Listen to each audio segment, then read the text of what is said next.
For someone whose entire career has been focused on joy, why a podcast on pain?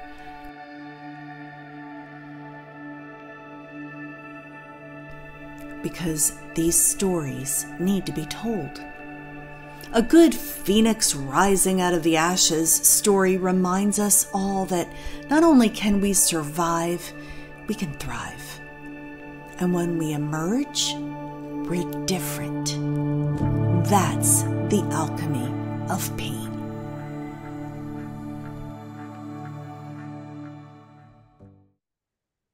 Welcome to another edition of The Alchemy of Pain.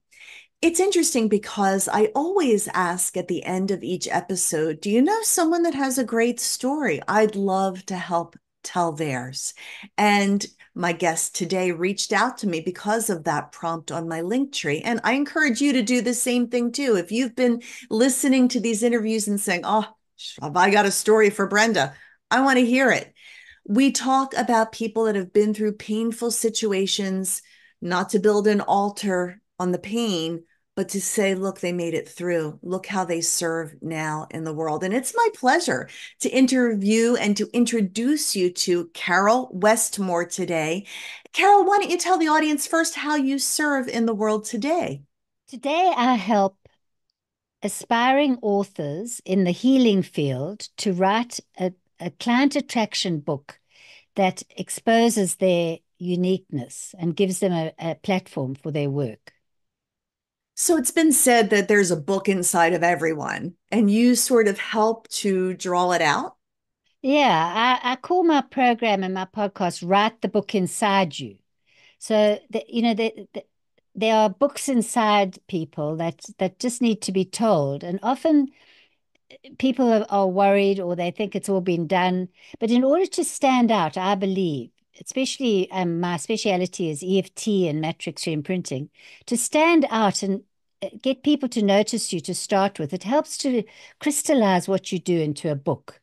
And then you can, go out there and go on podcasts, and it helps. It's an inner journey for you. And honestly, although I'm a self-published author myself, there are times when people come to me, and I've helped one or two of them who want to pitch Hay House because that's their dream.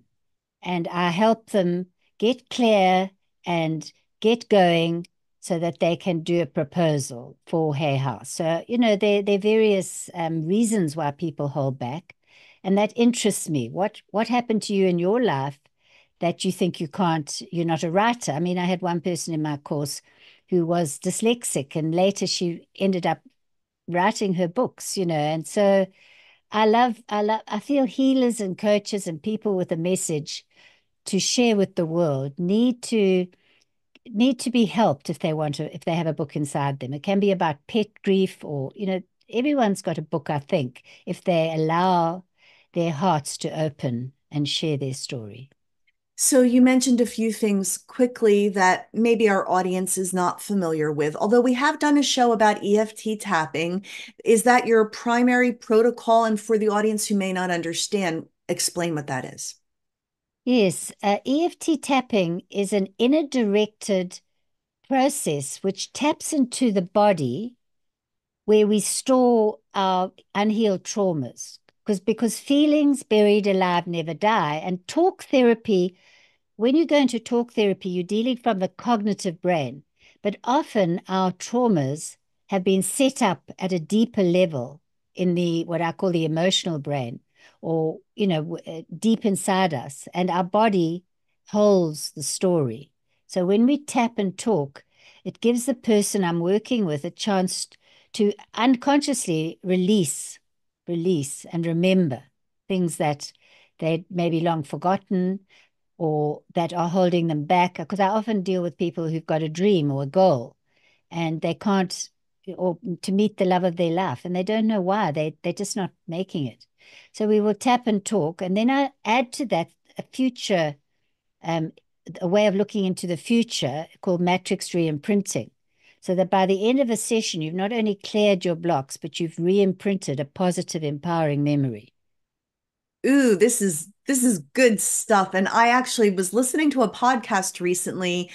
from a clinician who said your issues are in the tissues and your cells are remembering everything that ever happened to you. And I actually have a personal experience recently where I was having some body work done, and manipulating the vagus nerve actually caused me to go into a full-blown crying session, not realizing I had all these trapped emotions that Exactly. manipulating the vagus nerve released. And I felt like I had a boulder lifted off of me. So you help lift the boulders off of people.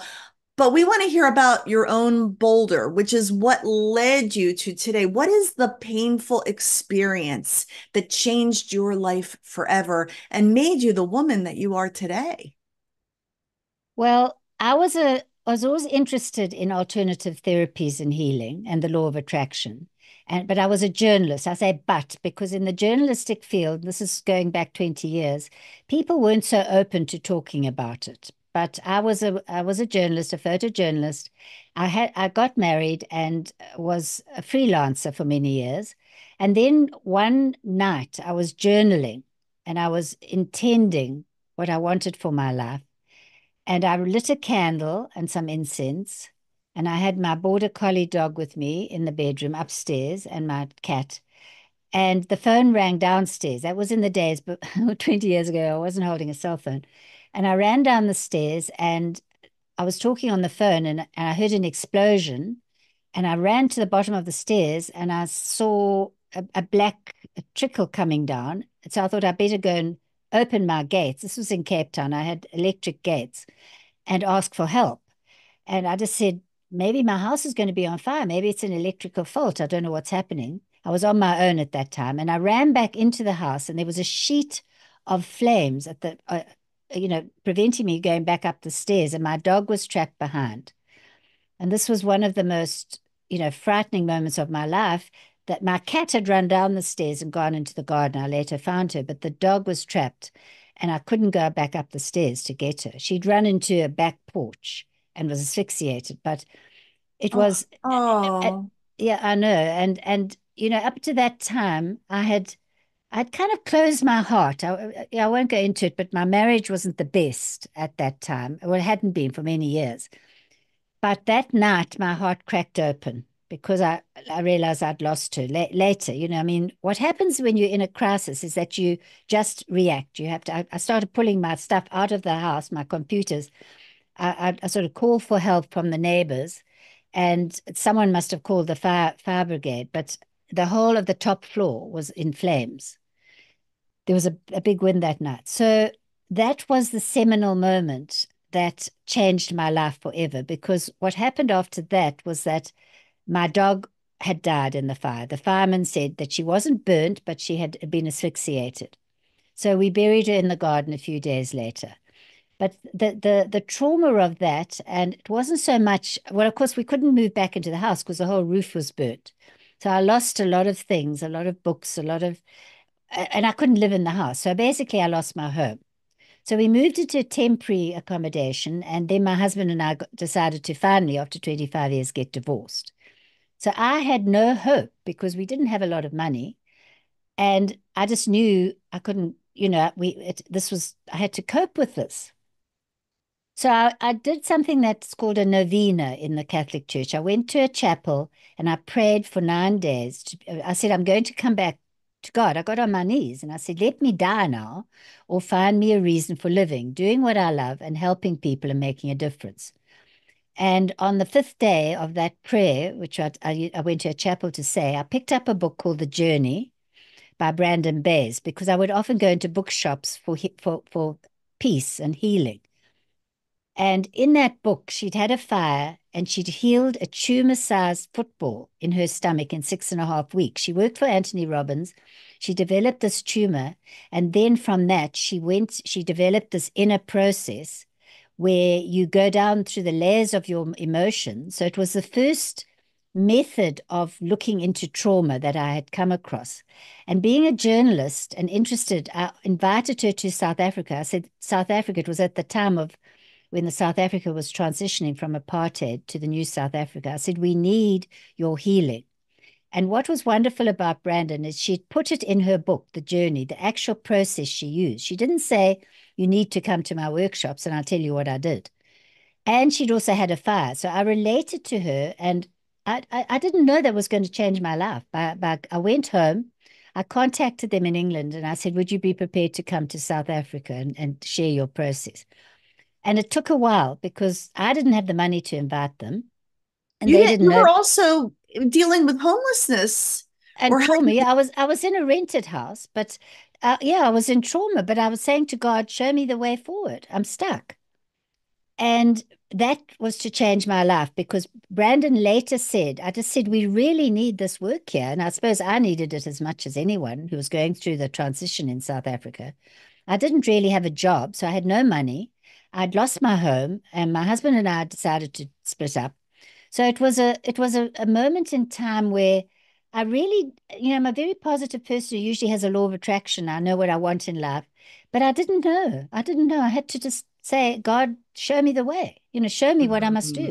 mm, And mm. from that moment on, inviting her to South Africa, becoming her partner, thousands of people came to her workshops. I was going to say a booming business. It wasn't really booming, but because Brenda made me her partner very generously, and we were helping so many people, my business, was very sound. And at the end of it, other people like Byron Katie and I don't mean at the end of that first workshop, but in time, other people like Byron Katie and the EFT tapping people, and like Carl Dawson, asked me to promote their workshops. And that's how I became, although I trained as a healer with Brandon, I was loving helping people. I found that I could help people. My natural bent to listen to people, not so much to put my hands on them or feel, but using her process, which is like a hypnotic process of going through the levels, listening to a person, asking them, what, what are you feeling in your body? When have you felt like that before? And knowing that many of these traumas go back to childhood, to our early years. I mean, I learned that, but in my training and after dealing with thousands of people over the years. And so that was the moment that changed my life. I became a healer. My soul said to me, we've cracked open your heart. Your dog was like a sacrifice, I was told later by intuitive healers. And my whole world changed. And later I met the love of my life by clearing all my own inner blocks, which I'd had from growing up in a dysfunctional alcoholic home with my father. I was really, I needed to heal that, and I healed it deeply. And eventually I met the love of my life, who I've been married to for 17 years now. That's a happy ending, and yet you're not done. You're still serving. I find it interesting that even though your life, the rug was pulled out from under you and you had nothing, you still No. wanted to serve. Yeah, you see, I think some of us are born. I unfortunately, the negative side of that is you're Mrs. Fix-It. I can help you. I know the answers. And I didn't always know the answers, but like when Abraham Hicks and the law of attraction was, we used to get little tapes from them in South Africa, but I knew they had the answers because they say what you focus on, you get more of. So when I had the fire, I had to control my urge to feel like a victim because I'd studied the law of attraction. I thought if I keep focusing on the bad, I'm going to get more. I have to look at what's good. My cat is saved, and the house didn't burn to the ground, although we've had to leave it. I just forced myself. I think the discipline of knowing of my soul journey up to that point. I'd studied with many healers because it was my passion. So you're right. I wanted to be of service, but I didn't know how until I picked up Brandon's book.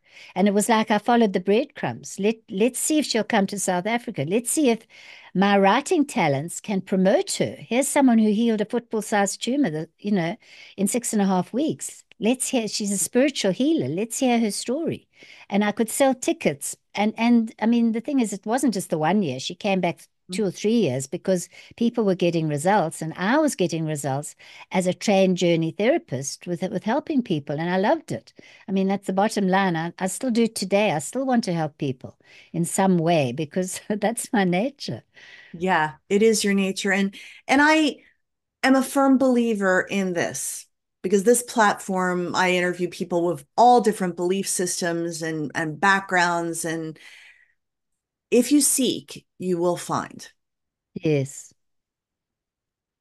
And you prayed a prayer, Mm. let me know my purpose or let me die. Yeah. And your purpose is and continuing to unfold. So you learned many processes and enacted your own healing and sort of midwifed many other people to their own healing as well. When did you land on this sweet spot of, I want to help people birth their books? Okay, good question, because that happened during COVID. I was going to start making videos like all the techniques I know to help people calm down and be aligned with their soul and as I made a few, and then I was just meditating because I meditate every day, and I was told you could do more good by putting a pebble in the water and letting other people write their books. So I went on to the EFT Matrix Reimprinting site and I said, and the words came to me. Do you have a book inside you? I will help you write the book inside you. I'll do a free. I did a free the first time, and then I had a paid session. And then my podcast to interview other authors who had a book inside them. It kind of developed, and it's still a passion. I tell you, one of the things that I realized why I want to help authors is that I'm a passionate writer and I love books, and they've changed my life because in the many years when I was based in South Africa and the people were going to in America, you had so many, the 70s and 80s, you had Shakti Gawain and there were so many people, healers, even the law of attraction people like Abraham Hicks. And I had to seek my spiritual vitamins from books. They helped, so many books. I mean, actually, it went back to Think and Grow Rich and The Power of Positive Thinking and Norman Vincent Peale. There were people in my teens growing up in the family, had grown in. I just thought there must be a better way. So I began to look at people and Dale Carnegie. Actually started doing a speaking course, and I was so unable to speak. Just off the top of my head, I actually walked out to the lift, and they followed me back. I'll never forget that. And they said, "Look, just work through this. You can do it." So yes, and there's another thing I'd like to mention. In the beginning, those of us who were doing body-based or somatic healing, using body to tap into traumas, were very few and far between. We were absolutely laughed at. Tapping? What are you doing? But in the 20 years since I was helping with the pioneers, we have many, many psychologists and trained trauma therapists helping people access, as you say, the polyvagal nerve and things, how our bodies store the trauma. And so I am not actually trained as a trauma therapist. I just know how to help people find the traumas. So I thought, okay, I'm a journalist. I love books. And a lot of people are traumatized by things that have happened to them that stop them being creative. So why don't I just focus on what I know? I can't, I've healed people to find love. I've helped people do so many things, and I still call myself a goal success. Break Free Fast, my first book is about how all the people I helped with EFT and the journey, matrix reimprinting. But I just figured, thank God that the world has woken up to how we store trauma in our bodies and that they can, so many more, people are qualifying in trauma and understanding that. I think if it becomes part of the vernacular and the teaching in youth, because it's taken me 60 years to realize this disconnect that happens with trauma, that Mm, there is an external you and an internal you. And unless you integrate the two, you're living a split personality kind of life. And that's just my own experience.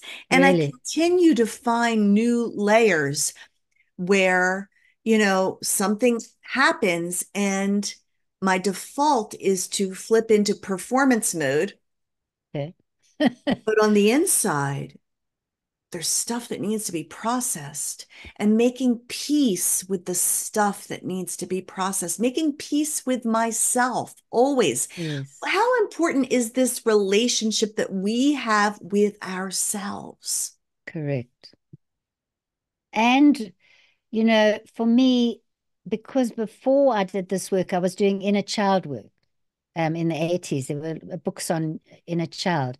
And to me, there's often a person say, I just can't do this, I want to write a book, but I can't. And if you don't immediately say what happened to you as a child. Okay, we'll tap and talk. Mm, What does this feeling feel like? And often I'll be waiting, we might go back to their teens and then they'll go back further. But when you get to the child, that child, before you're conscious, is not sapping, what's the word? Soaking up everything going on around them. And a trauma is just something that they often not helped to work through, of course, because we have a saying in the work we do, we call it an Uden moment, what causes a trauma. It's something unexpected, dramatic, isolating, and you had no resources. So that is a moment. And what you're referring to, we call a trigger. So a man with a red beard is your boss, and you can't understand why he gives you fear. But as a child, there was a man with a red beard, say, I'm just using that as an example. But as an adult, you just think there's something wrong with me. I'm not being productive. I'm not doing this. But I mean, let me give you the example of the lady who had, I don't think she might, I'm not going to say her name. She had been approached by Hay House to write a book, and she hadn't got round to writing it. But when we dug deeper into her past, she'd had a mother who'd made her very, what's the words, live up to certain rules and regulations. And what she's doing in her work, a part of her didn't want to be over-regulated by even, Hay House, an editor. So she had to make friends with that part of her and tell her, you don't have to do everything they say. You can still be you. And I'm here to help you. See, the work I do, we as the present day you goes back and comforts that child. And that is what matrix re-imprinting, how it's a bit different from just tapping on an issue. By stepping in what we call the matrix and going back in time to that child and say, I've come to help you. You're not alone, you see. Sometimes if it's a really bad, experience and trauma, you can go to the child just before it happens and say, I want you to know I'm here, your guardian angel's here, or whatever the child understands. And whatever happens to you, you're going to be okay. So you can actually preempt the trauma before it happens and then help the child through it. So it's so amazing how people, just things that happen, like, the teacher that they go home and they do an essay. This was one of the people in my matrix goals re-imprinting course I did. And it's a really good story because she was stuck and she was in a bad marriage and she wanted to be more creative and she was doing healing work.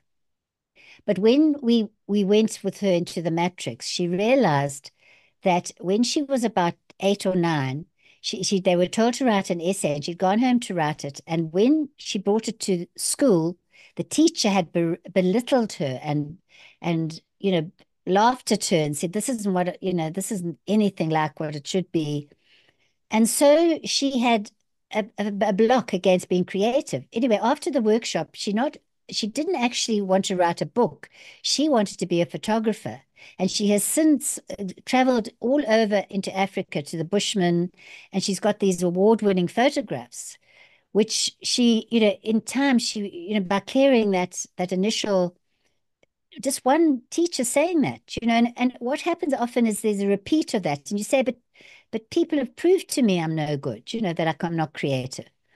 And on my podcast, I actually got interviewed Brandon Bayes, my mentor, and she said that happened to her, that she almost gave up writing, although she's now written this brilliant book, The Journey, and many other books, because of what unintentionally, maybe people had told her, you'll never be an A student. Your friend Brad over there, he's an A student, but you'll never be that.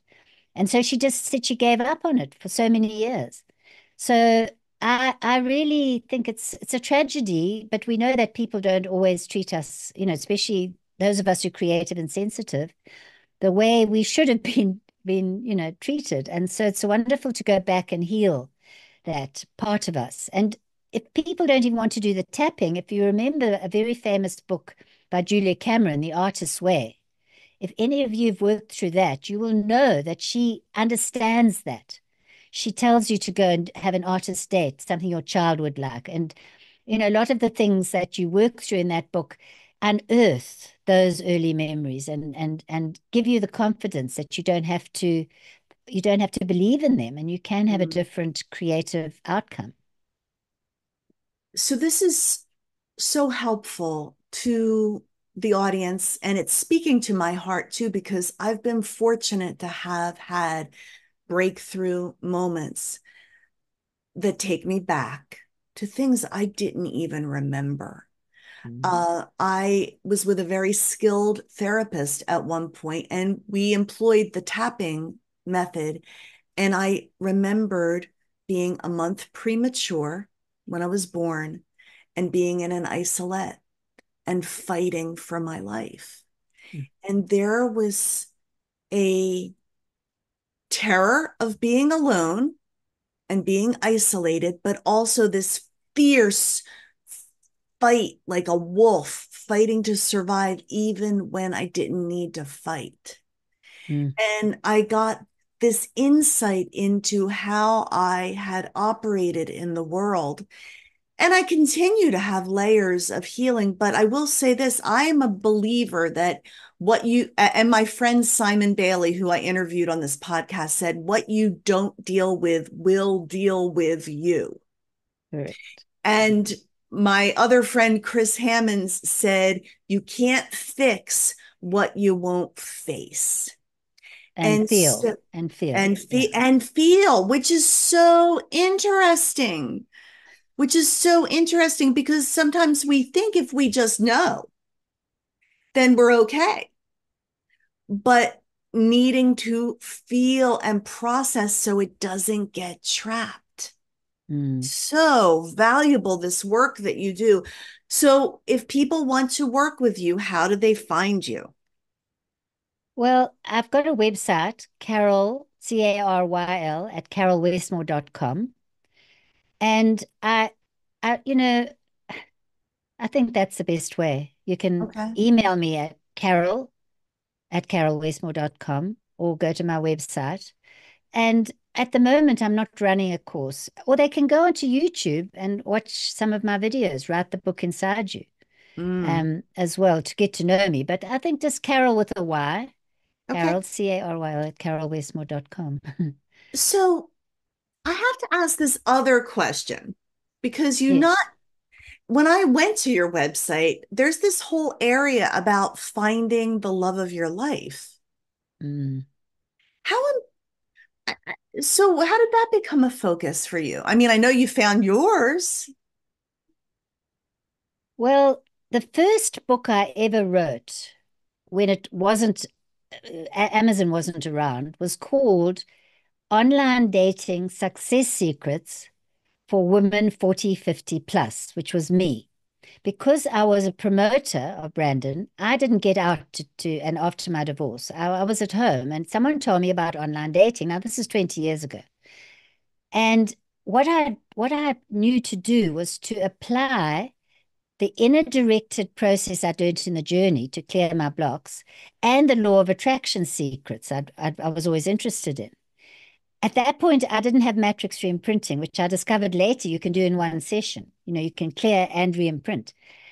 And so people in my book club, they'd say, "Oh, this person's let me down again. I'm stopping dating. I'm not, And I'd say, "No, read this." But then it was, it wasn't a published book. I said, "Read this book, or read what I've written here, and see if that doesn't help." And they'd say, "Oh, that helps me so much."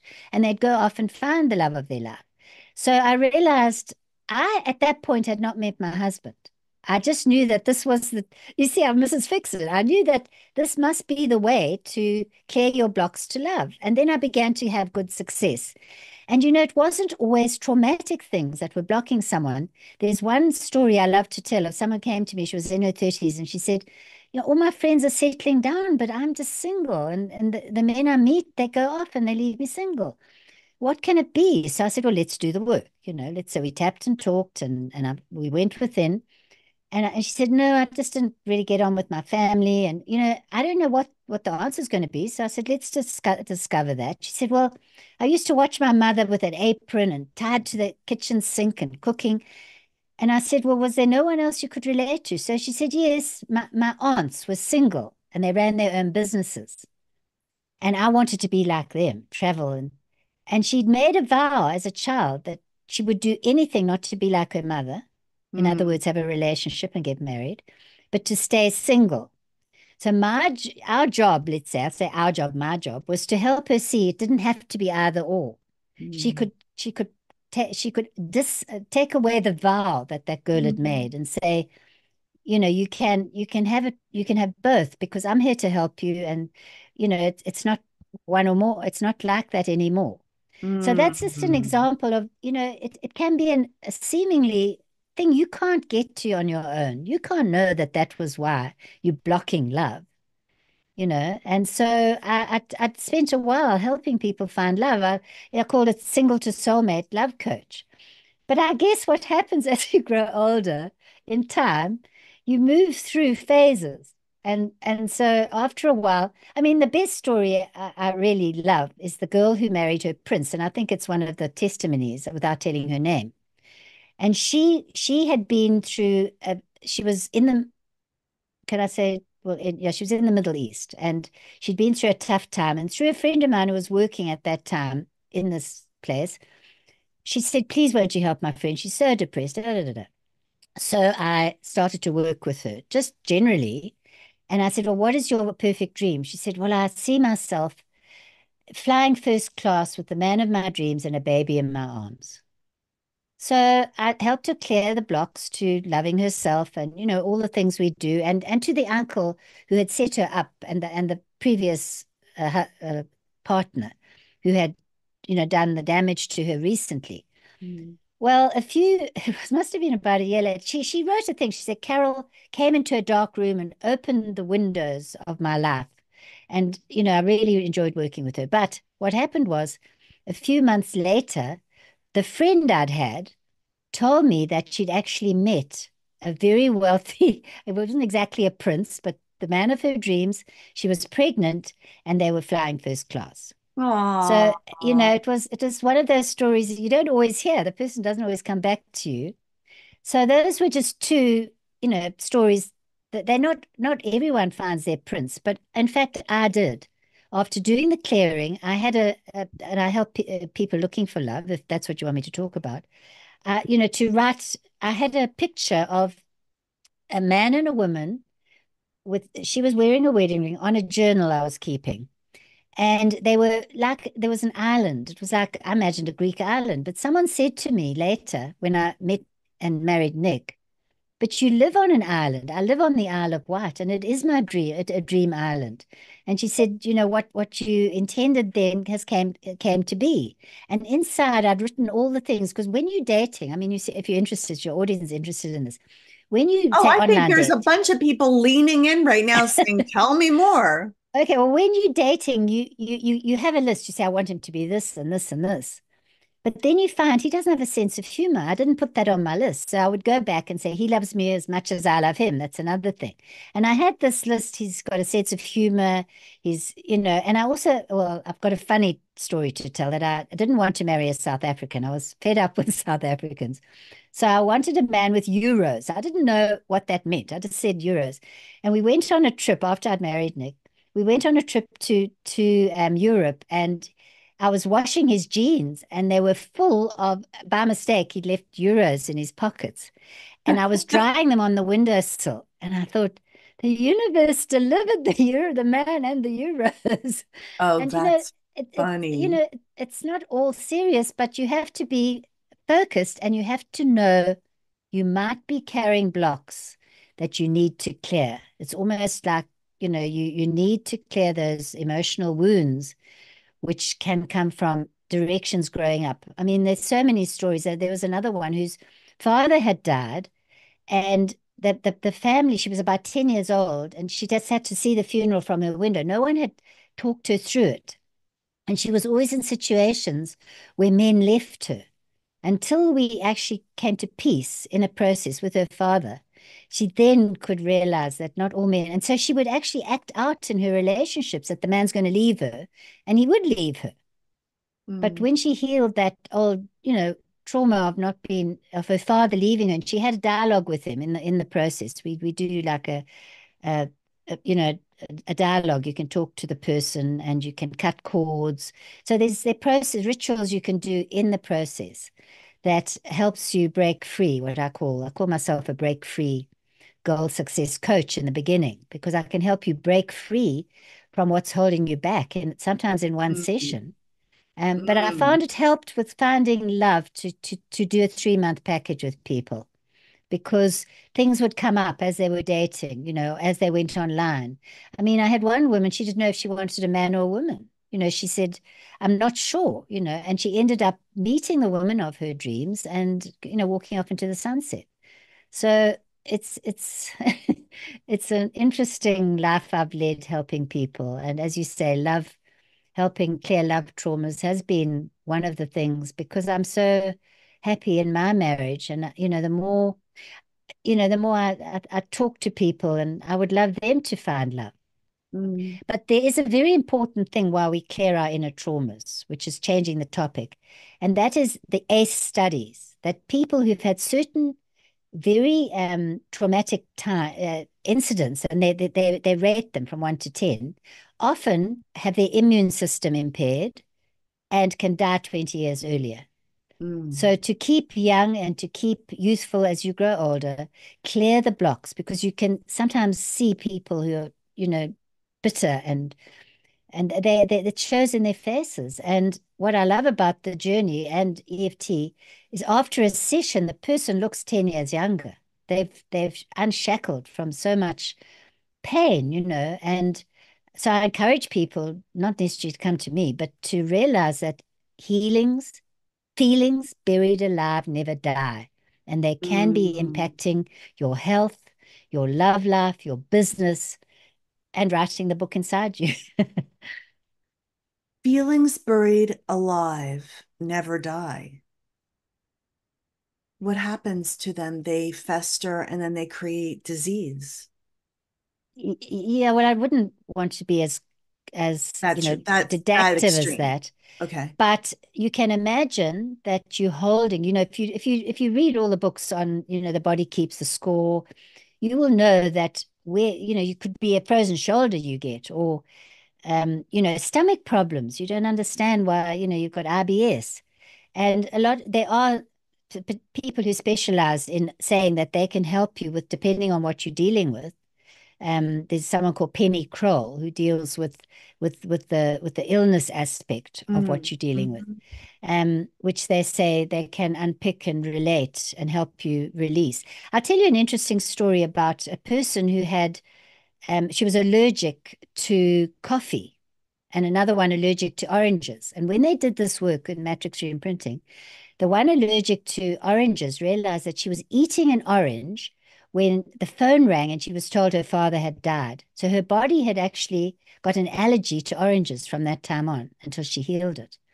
But the more and that the more dramatic one, which one of my colleagues was dealing with, the lady who she was so allergic to the smell of coffee that she'd have to cross the road, because she would have, like, I don't know what you'd call it, apoplectic fits just from wow. coffee. Yeah. And when he did the work with her, she remembered that she had been in an abusive relationship, and she remembered being on the ground, being kicked by her partner, and going to a halfway house for women where they sat around all day, well, not all day, but in their traumatized way, drinking coffee.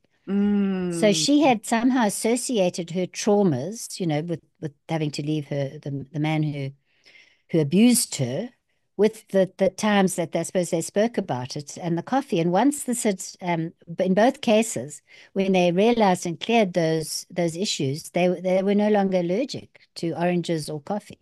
I mean, these were two different people. These are great stories, and I'm hoping inspiring the audience to say, hey, whatever that thing is that's blocking you, if you keep seeking, you will find. We are running out of time. I want to ask you to give advice to someone going through a dark time, but first I want to ask, you would have never asked for that fire, and yet it was a divine tool to catapult you to a brand new life. Is that an accurate assessment? Correct. Yeah. You hear of people who get cancer or who have a life change from something, a terrible divorce, or their husband runs off with their secretary, or and and if they use that, I mean, it's terrible at the time. You're in trauma. There's no point in saying put on a happy face, but know that if it's unexpected and dramatic, there are people who can help you, even if you go for body work, even if you go for Reiki or do something directive. Allow yourself to heal. Be kind to yourself. Be gentle with yourself. Mm. And know that there could be a reason that is waiting on the other side of your trauma, of your pain. What a beautiful way to end this interview. I can't thank you enough. Caryl, thank you for taking your pain and allowing it to birth purpose and to help so many other people in the process. It was a real privilege to interview you today. Thank you so much for letting me share my story and to let the world know there's hope. We don't have to sink into being victims. There's so many people now trained to help you. And you must learn to first love yourself enough to to do that. So That's thank you. Thank you for the that. work you're doing in the world. It's so interesting. I do a podcast on pain because I went through a really painful season and wondered if I was going to make it through. And through all of these interviews, I yet uncover new levels of freedom in my own life. And it provokes me to think. And I think if we can provoke people to think and be curious rather than simply saying, oh, well, this is the way it is, there Yeah. is hope. And that's a beautiful note to end on. Caryl Westmore, thank you so much. Thank you also for tuning in to this episode of The Alchemy of Pain.